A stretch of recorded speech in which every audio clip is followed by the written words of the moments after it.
A man caught on security tape breaking into a home. It was 43-year-old Marie Columna's pastor. There he was in her kitchen, clearly identifiable. You would never think a pastor would do anything bad to anyone.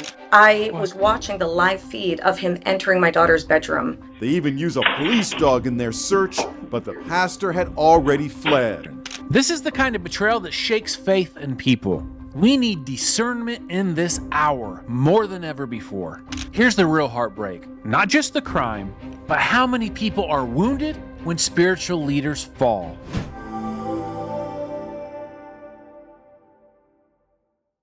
What do you do when one of the people you trust the most turns out to be a threat? We're about to watch a single mom, a respected pastor, and a shocking home invasion caught on camera. This isn't just a crime, it's betrayal from the pulpit. And stories like this are becoming all too common.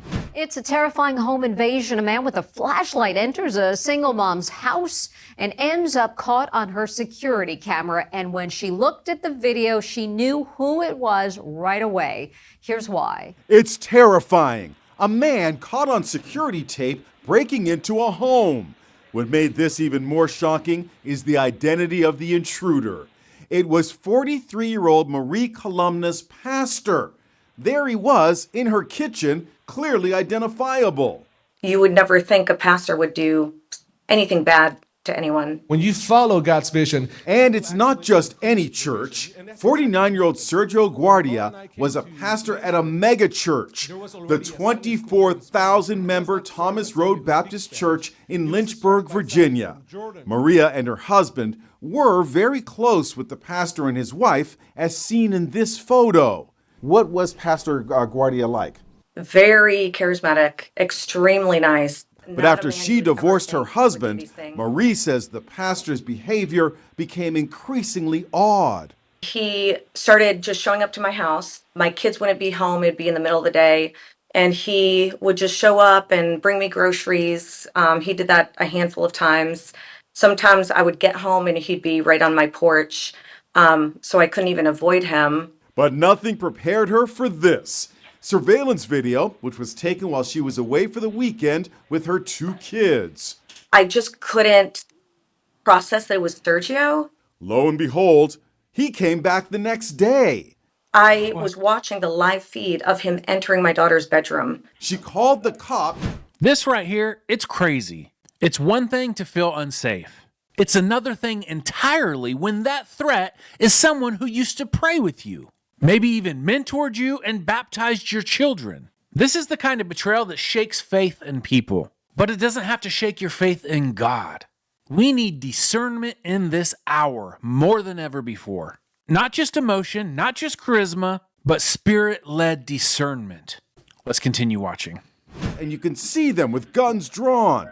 They even use a police dog in their search, but the pastor had already fled. Guardia was charged with burglary and stalking.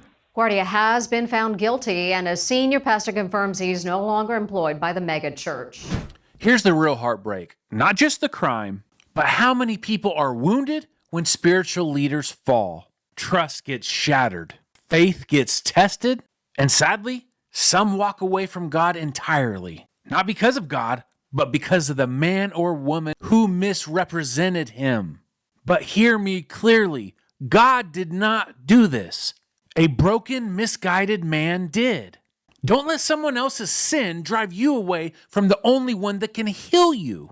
And while it's hard to reconcile that kind of betrayal, especially from someone in spiritual authority, we can't let it harden our hearts, and that is where forgiveness comes in. Before you get riled up, forgiveness does not mean what he did was okay. It doesn't excuse the pain or minimize the betrayal. Forgiveness is simply choosing to stop carrying what was never yours to hold in the first place. It's not letting them off the hook, it's setting you free. Free from bitterness, free from torment, free from the prison that unforgiveness creates in your soul. Let's stay alert, stay anchored, and be praying for discernment. And never stop pursuing truth, even when it hurts. Because the church didn't save you, Jesus did. And he is still good, even when people fail. God bless you, and see you next week.